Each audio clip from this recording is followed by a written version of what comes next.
Good morning, everyone. My name is Paul Wrigley. I'm the president of ORAC and also the co-chairperson of the Associates Committee.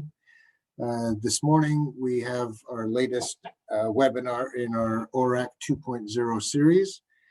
And our guest today is Caitlin Blundell, who is with Action Coach. And her experience is that she's a certified business coach. She's been in business coaching for approximately 10 years, most recently with Action Coach. And she has a very interesting webinar today, which will last about 30 minutes. There will be a question and answer period at the end if you're able to hold your question until then. But I'll turn it over to Caitlin now, and she can start her presentation. Thanks, Caitlin. Perfect. Thank you so much. So I want to say thank you for the people who have made time today for this. I know it is an incredibly busy season in your industry right now. So I applaud you for taking the time to invest here with us today. And I'm really excited to share my stuff with you. So as the introduction said, I am Caitlin Blundell, and I am a certified business coach. I'm also a new associate member here with ORAC, and the reason I'm here is to try to help you build a better business.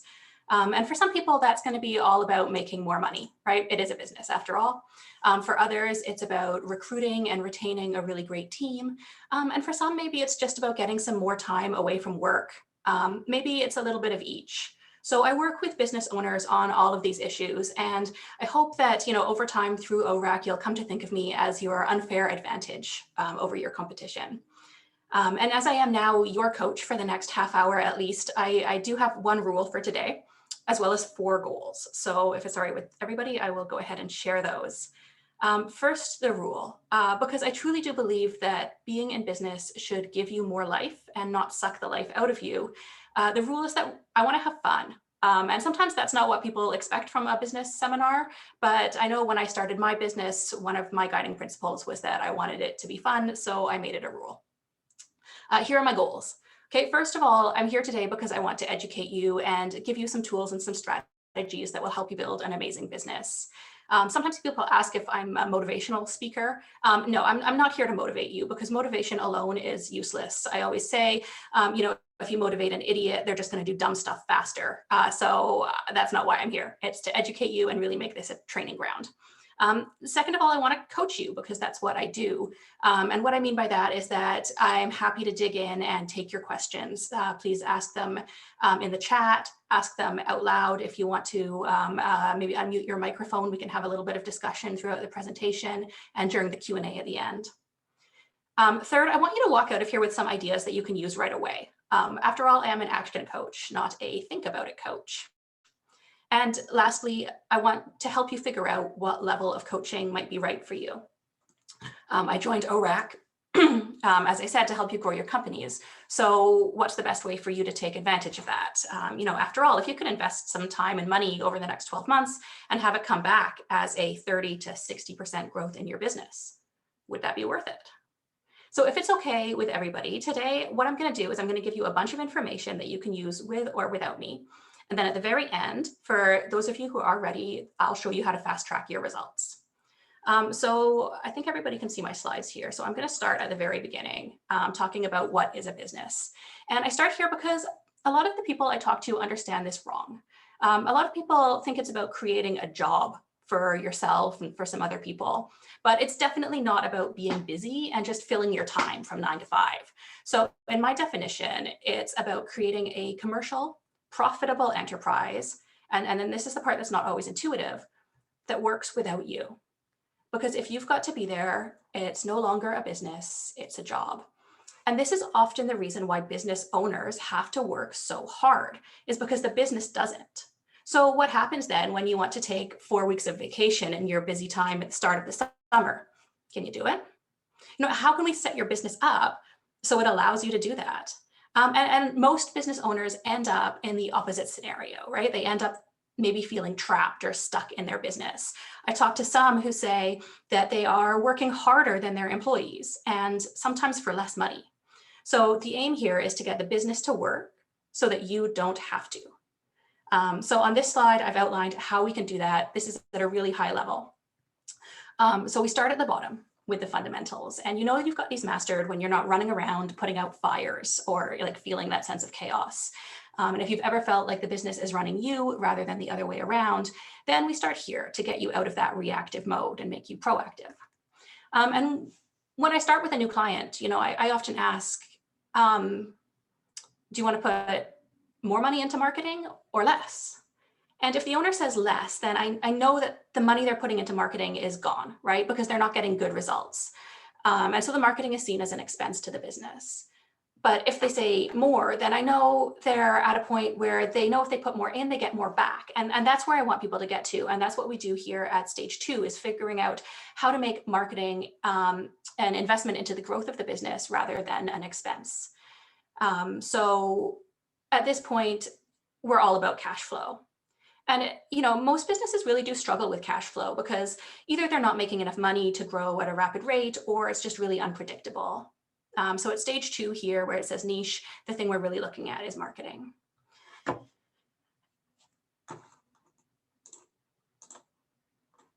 Opening up the chat here so I can have an eye on that as well. So when we're ready, we go up to stage 3, leverage. The definition here is doing more with less, which makes sense, right? The business is growing thanks to the marketing. So how can we now build in some efficiencies to buy back your time? And we need systems. So anyone who has ever been in a situation where you find yourself saying, no one can do this as good as me, or, you know, if you want a job done well, you've got to do it yourself. If there are no systems, then you've got to work a lot of hours to get the work done well. Once the systems are in place, though, now we can start structuring the team for future growth. And this isn't just about hiring people, you know, who know how to use a screwdriver. It's about hiring the right people who are going to grow the business. So ultimately, if you're running this business forever, it's still just a job for you. It could be a good job, but it's a job. And ultimately, if your goal is to get it so the business works so you don't have to, for example, maybe by putting a GM in charge of the operation, allowing you to focus on the growth side. Okay, so here now is why maybe you can use the GM, because now you can start multiplying your success by maybe franchising the company or moving into a new territory or a new market. Because after all, if it's working perfectly in one location, what's to stop the same great business from succeeding in another? And finally, the results, right? This is a different game. Maybe it's investing or buying a new business and running that, you know, however you see it going. It's kind of a fun exercise though, right? To think about what you could do if your business is done and running itself. And I'll say most people who have been in business for a little while have some of these pieces in place already. But there are often gaps or room to improve. So in that case, you know, maybe this is less of a sequence of do this, then this, then this, then this. And maybe it's more of a framework to let us figure out where to start and how to solidify the foundation and the systems that are already in place. And of course, not everyone is interested in climbing right to the top. So the destination and the pace are up to you. So for today, I'm really going to focus in on the niche or marketing stage. And I know for a lot of trades, this is an area where, you know, people haven't really been trained, and it's a little bit like a new language. And it takes a little bit to get comfortable with it and figure out how to make it work for you. In fact, a lot of the time owners try to give this away to someone else, right? Either they hire someone on to do it or they work with an agency. And if that's you, that's great. That can be a good solution as well. But of course, you also want to keep your customers coming back year after year. So I also want to show you how to think about your marketing in the context of your overall profitability. So I'm going to spend a few minutes right away talking through some marketing language so that we're all on the same page.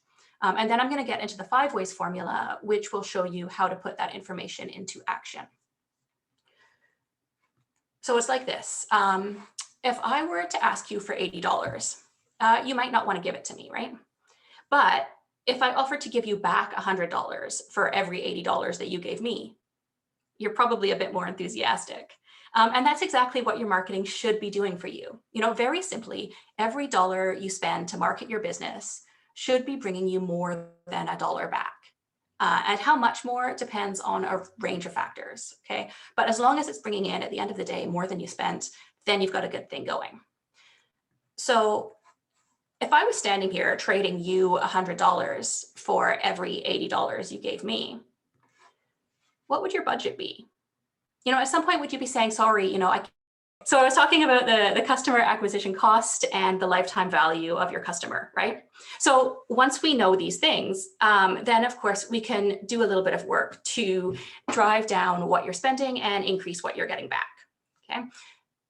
So here's the question, right? If I asked you how much it costs you to buy a customer this month, would you know? And if you don't know, can you find out? Because one more thing to consider is that if you're ever thinking about maybe selling your company at some point, then these two numbers are some of the numbers that potential buyers would be looking at. And the further apart these numbers are, the better, of course, right? But as a general rule of thumb, we want the lifetime value of a typical customer to be more than 3 times what you paid for them. So now let's talk a little bit about how to buy customers.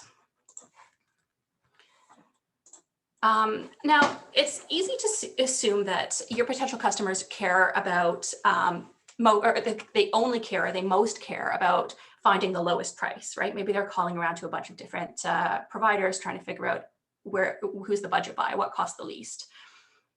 It's not necessarily true that that's the only thing they're looking for, or that's where they're looking, that's the area they're looking the most.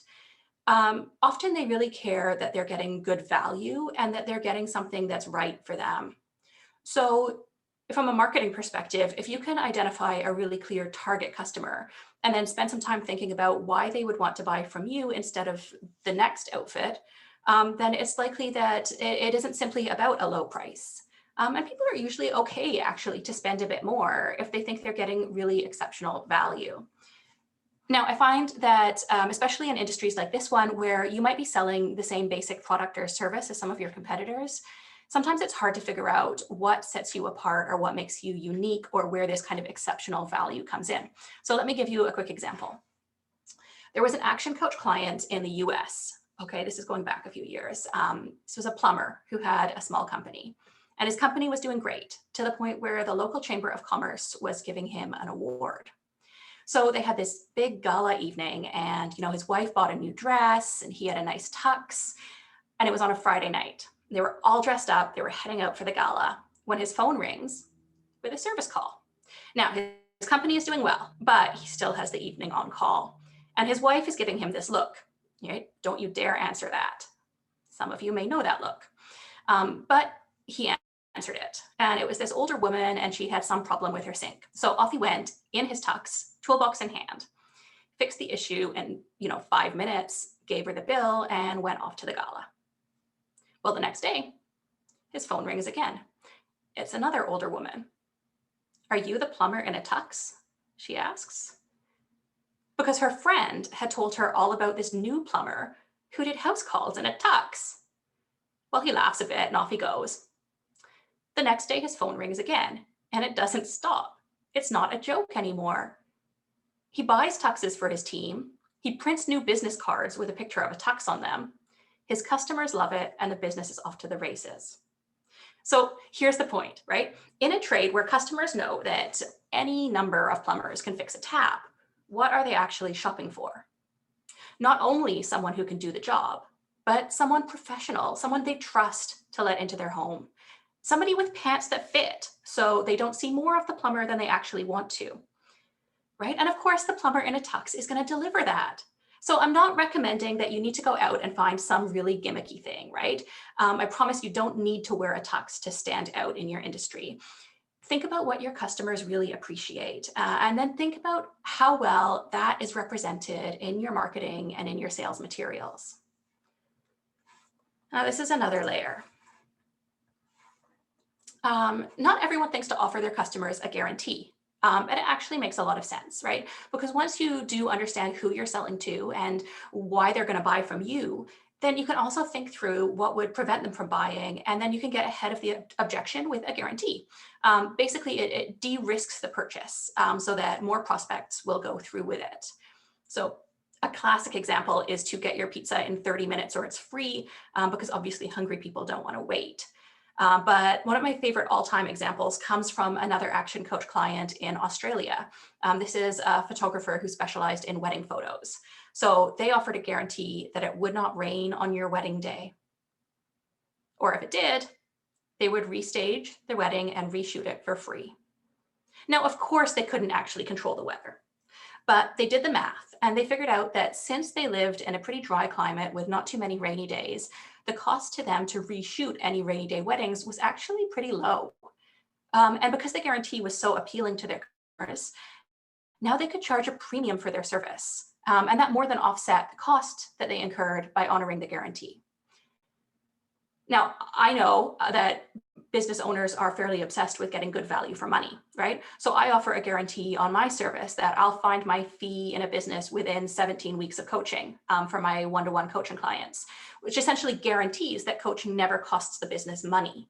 Okay, so here's one of those ones we can kind of check in. Have you thought about what makes your company stand out? And I'd love, if anybody would like to unmute their microphone and chime in. What's your top takeaway here? Is this something you've considered already in your business? Do you have a unique selling proposition or a guarantee in your business already? So now that we're all on the same page. Caitlin, I have a quick comment on that. I think at some stage we all try to differentiate our companies, but get quickly frustrated by the fact that the customer will say, yeah, that's great, but can you do it for a lower price? Yes. Seems to be the common denominator for too many customers, unfortunately. It is, and customers are trained basically to ask about price. They're not trained to ask about value, and sometimes there's a way to steer the sales conversation away from price in a fairly gentle way, where you kind of acknowledge that of course price is important and of course budget is important, but really does educate the customer about the value of what they're getting at the same time. And we can talk through, I'll try and come up with some examples of that, and I'll try and work them in going forward. Yeah, my thought is that if you don't give them another way to compare you with your competition, then they will always revert back to price because that's what they're familiar with. Exactly. Price is it's like the vending machine lunch, right? Like, oh, I don't know what I want. I can't decide. I'm just gonna do the easiest thing. The easiest thing for them to ask you about is price. Right. They might not know the right questions to ask. So again, if you know your target customer really well, maybe you know what question they actually should be asking you. And as you said, maybe that's giving them something else to compare you on. I think that's a really good point. Yeah, no, I agree. Okay. Yeah, go on. So let's apply this to a hypothetical company. And I'm going to now pull up my 5 ways formula because I think, we can all agree that the point is to bank more profit at the end of the day.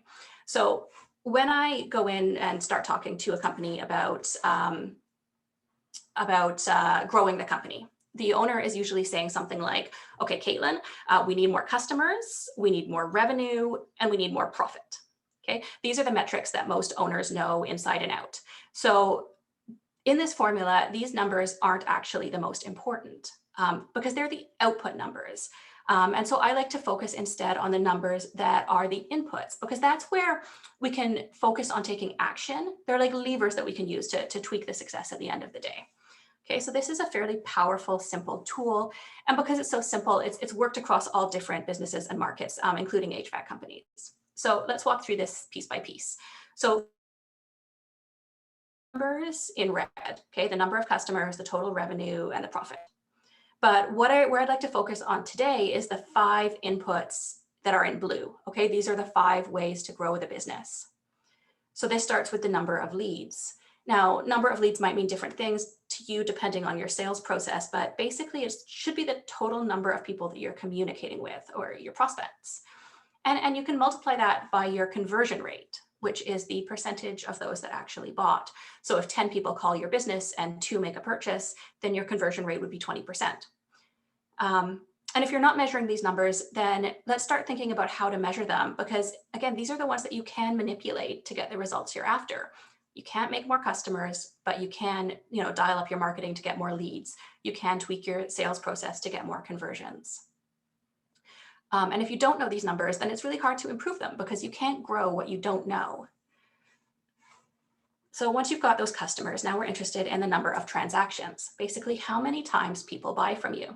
And this is on average over the course of a year, right? So some might come back often, some might buy just once. We're interested in growing the overall average. And same thing with the average dollar sale, right? Maybe somebody spends $50 and somebody spends 5,000. We're going to average it out. And then finally, your profit margin, right? What is the profitability of each thing that you're selling? Because there are some things that we can do to focus on increasing your margins. Like, for example, in that wedding photographer example, once they had that strong position and the strong guarantee, they found that they could actually charge a premium for the service. And, I like to take it back to sports because we all know that they're famous for the number of stats they track, baseball especially, but really all sports, right? They track all the stats because they want to keep getting better. And once you know and understand your numbers and the levers that will help you move them, then you can do the same. So this is really like the scorecard for your business. And you might be looking at this and you might already be able to tell which area here has the greatest opportunity for your business. And I would invite you to either throw it in the chat, if it's lead generation or number of transactions. If you already know where you want to improve, throw that in the chat or write it down for yourself so you remember, when we're done here today. And let me quickly put some numbers in so that you can see how this all works. So I'm going to use nice round numbers as an example, but if you know your numbers or you can take a reasonable guess at them, go ahead and work this through right away for your own business. Okay. So in my hypothetical, we've got 4,000 leads. Okay, 25% of them make a purchase. So this business has 1,000 customers. On average, over the course of a year, each customer makes 2 transactions. And each time they spend on average $100. Okay, so now we can calculate the revenue because we can go 1,000 times 2 times 100 gives us $200,000 in revenue. We know their overall profit margin is at 25%. So the profit is a quarter of the revenue at $50,000. So once you know what your numbers are and even what you want them to be, then we can start designing a plan to make it happen. And any sort of improvement is good, right? As long as you can sustain it over time. Yeah, because that sort of target is usually pretty feasible over the course of the year if we put in a few dedicated strategies in each of these areas. So let's work that through. Okay, so with a 10% increase, we increase the number of leads to 4,400. And how do we get that extra 10%, right? Because once you start measuring this, to some degree, an increase is almost automatic because you can see what's working and adapt what you're already doing. Beyond that, maybe this is a question of stepping up your marketing game with some SEO, or maybe by placing ads where you know that your target market is going to see them. So we can supplement or replace what you're already doing. And I always say we're going to test and measure to find out what's going to work for you in your context. Now, this goes back to that question I like to ask, right, about whether you want to put more money into marketing or less. And if somebody tells me that they want to put less money into marketing, then it's likely because what they're doing isn't working. Maybe the people that they're reaching aren't converting. So in addition to finding the right audience, we want to increase your conversion rate. So maybe that's a question of offering a guarantee. Maybe it's doing better follow-up with people who didn't buy from you after that first conversation. Maybe going back to that question of customers who only are asking about price, maybe there's a way to tweak the sales script to refocus that customer on value instead of price. Okay, and we're increasing the conversion rate by 10%. As it doesn't go up 10% to 35, right? You can see here on the slide, 10% of 25 is 2.5. So we add that 2.5 on to bring it to 27.5%. Now with that, the output jumps to 1,210 customers. For number of transactions, we're adding 10% to get to 2.2. And for average sale, we're increasing to $110. So if your company is regularly discounting your prices to win new business, switching over to a kind of value added offer here instead can make a big difference. And for your regular customers, maybe this is a question of cross-selling them other services or products. Do your customers know about everything that you offer? Are they taking advantage of the whole range of things that you do? So remember that you can excel at any one of these, but what we're really looking at is the combined effect of all of them together. Because check out these changes to the revenue. That's not bad over the course of the year, right? We're now at $292,820. And it's just based on making a bunch of tweaks, right? So the pace of this is really up to you. Finishing this example off with 10% increase to the profit margins, taking us again to 27.5. And I will say, although profit margins, although this is the last thing in the formula, quite often, especially with an established business, this is the first place I look for a quick win, because sometimes, I'm talking to somebody who hasn't raised their prices in 5 or 10 years. And simply by raising the prices just a small amount, we can make a big difference here. So in this example, we've added, 10% and 10 and 10 and 10 and 10. So that should give us 50% more profit, right? Actually, because of the multiplier effect, we've got a 61% improvement on profit. Right now, this little business is banking $80,525.50. So what could you do with that type of increase in your business, right? Can you see yourself taking more vacation or selling the business or making some key hires to take on some of your workload, right? If you can see how you can manage and change these input numbers, then you can have a massive impact because of the way the formula multiplies through. And how, if you're not looking at these 5 areas, for example, if you're only focused on lead generation and not on conversion rate and not on bringing your customers back time and time again, then you might not have a clear view of what's happening in your business. So I'd like to pause again there. Do you have a pretty good grasp of these numbers for your business? If you can just take 10 seconds or 30 seconds and think of one thing in this formula that you can take action on in the next 30 days. That's what I would love you to walk away with today, is one clear action that you can take right away in the next 30 days.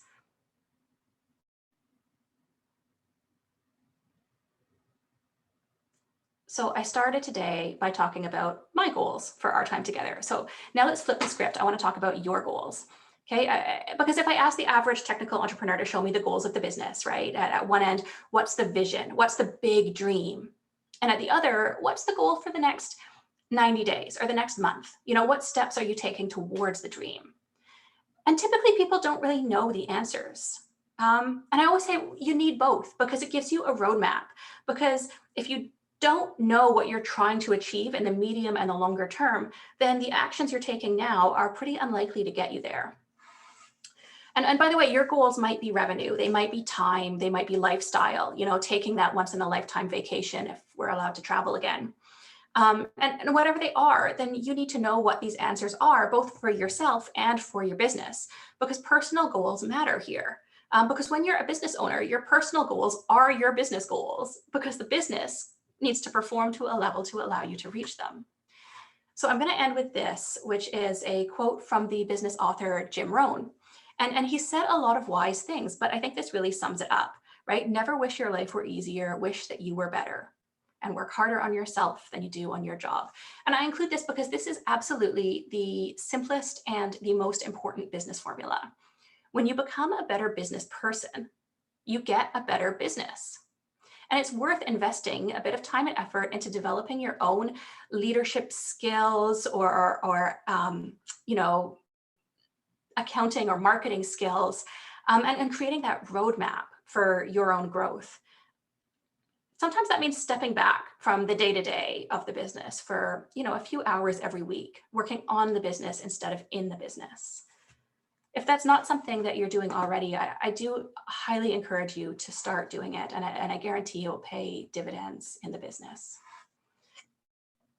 And now, a couple of words about action, because as I said, I'm an action coach, and it's a word that's chosen very carefully, because there's a difference between motion and action. When you're in motion, you are planning and strategizing and learning. Okay, you might feel a sense of motion already if something I said today triggered a thought about what is possible or what the next level might be for your business. An action, on the other hand, is a specific behavior that will deliver an outcome. So thinking of 5 new lead generation strategies is motion, okay? But calling someone and asking for their business, that's action. And the learning and the planning are essential, but it's the action that gets the results. And we as humans have a natural tendency towards motion because it gives us that satisfaction of feeling like we're making progress, but it doesn't have any of the risk of failure, which we all hate, right? That's a universal.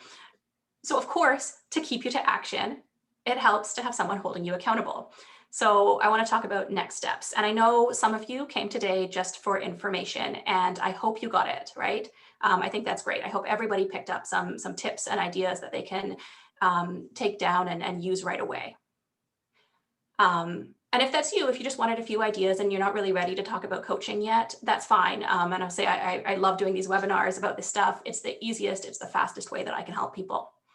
But I know there are others who are thinking, okay, well, this is great information, but now I need to execute, because you realize it's not just what you know, it's what you do with what you know.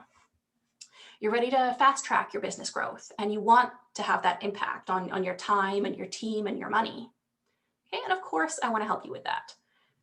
It's not for everyone. I get that. Okay, I can't coach you if you're not willing to learn and sometimes unlearn some of the things you're doing right now. And I don't have a magic wand. Okay, I focus on getting quick results, but to build the business that you're dreaming about takes time. So is coaching with me a good fit for you? I don't know the answer to that yet. So here's what I'd like to do. If you're curious about it, I would like to gift you a coaching session. Okay, the first one is on me. No obligation, no strings attached. We use that time to get some work done on your business. So my guarantee is that it will be good use of your time no matter what. And through that process, we can evaluate if it makes sense to work together beyond that. And if you're ready to take me up on that deal, that's great. I put my contact info on the slide. I'm happy to follow up after, but we're here now. So I'm happy to stick around. If you have questions, I'm happy to take those. I have some time cleared on my calendar. So if you're ready to book a session, let me know. Maybe pop your name and your number into the chat. We can either get it set up right away, or I can give you a call after, depending on how much time we have. And I think we are a few minutes over. So thank you for everybody for sticking with it. And thank you for having me today. That's great, Caitlin. Thank you very much. That was a very interesting presentation, and hopefully will be helpful to some of the listeners today, participants, I should say. For everyone that is still with us, we will be putting this whole presentation onto YouTube in the next couple of days. And if you'd like to get a link to that, please contact Jessica or Amy at the ORAC office, and they can provide that to you. We will also be following up with a survey to get your feedback on the presentation today that we can provide to Caitlin and to ORAC generally, so we know that we're meeting your expectations with these webinars. And as a thank you to participating in that survey and participating in today's webinar, we also have a gift card donated by Action Coach that can, correct me if I'm wrong, Amy, but can be made out to any retail store of your choice. And you'll be putting the draw for that, and the winner will be announced in the next couple of days. Anything else I need to add to that, Amy? Are we happy with that? Yeah, you covered everything. Thanks, Paul. Okay, that's great. Thank you again to Caitlin for your presentation. Thanks to Amy and Jessica for our safety net when we had technical difficulties. And thanks for everyone's participation. Yeah, great job, Caitlin. That was a fantastic webinar. And the last thing you really said that's the most important is to really start to take action. You know, I see this a lot as well, working with a lot of different people across Canada, is people can talk about doing it, but if they don't start taking the steps and doing it, even slowly, don't think this is going to happen overnight, because it doesn't. think about 1 year, 2 years, 3 years down the road, what you could do with little actions, just like you said. So well done. Thank you, Trevor. Gosh, you're hired. You do my talking for me. That's exactly it. It's just little tweaks, little incremental changes, and sustaining them over time. And if you're just, if every week you're 1% better than the week you were before, then that adds up really much faster than you could even imagine. And I will say, typically I talk to a lot of business owners who say, oh, I've got a business plan because I've got my 5-year plan, it's sitting on my shelf. I made it, 4 years ago. And I always say that's great. Okay, the process of planning is really, really important. The 5-year time frame is sometimes really difficult because it's so hard to, look at the situation we're in now, right? 5 years ago, no one was thinking about this. So I always encourage people to focus on a 90-day plan, right? What are you going to do this quarter? What action are you going to take this quarter that is going to get you closer to where you want to be in 5 years? And if you can really break it down into 90-day segments, then you don't have to do much every quarter, but you can do something. Yeah, that's really good what you just said there, is because that's the one thing about the world today. Everything is so busy, instant gratification, but the big thing is being overloaded and stressed out. It's like, I got so much to do, and then you don't do anything. And that's what I see with a lot of people, not only in this industry, in many industries, where it's like, man, I'm just stressed because there's so much things I have to do. But if you do break it down like that, that's a good point. 90 days is a good way to look at it, or even in a week at a time. Take a half an hour a day and just work on something a half an hour each day. If it's getting leads, like you said, the big thing I think you said earlier too is marketing for contractors. That's something that's really outside their realm for a lot of them, and that's what you have to do today in this world. You have to be, everyone's on their phone. You need to be in front of your customers and your target market. If you're marketing to everyone, I'll tell you all right now, you're marketing to nobody. So make sure you like Caitlin said, those specific people that you're targeting, focus on them, take action step by step each day, and you'll see huge results. And when you get frustrated and you're like, oh, this is not working, that's when you do a little bit, just continue doing it, because it doesn't happen in a month or 2 months or 3 months, like Caitlin said. But when 9 months comes around and 12 months comes around, and you went from that 10% to 15% to 20%, and you see your business grow, you're going to be really happy that you probably spent time with Caitlin. And that concludes Trevor's audition to become the next action coach. Just kidding, Trevor. It's nice to have someone fully engaged in these webinars. Thank you. Yeah, thank you, Trevor. If there's nothing else, then we'll conclude our webinar for today, and look forward to the next one, which will be advertised as soon as we have it set up. Thank you very much, everyone. Thanks, everyone. Have a good day. Thanks, Caitlin. Good job. Thank you. Thanks for Caitlin. coming.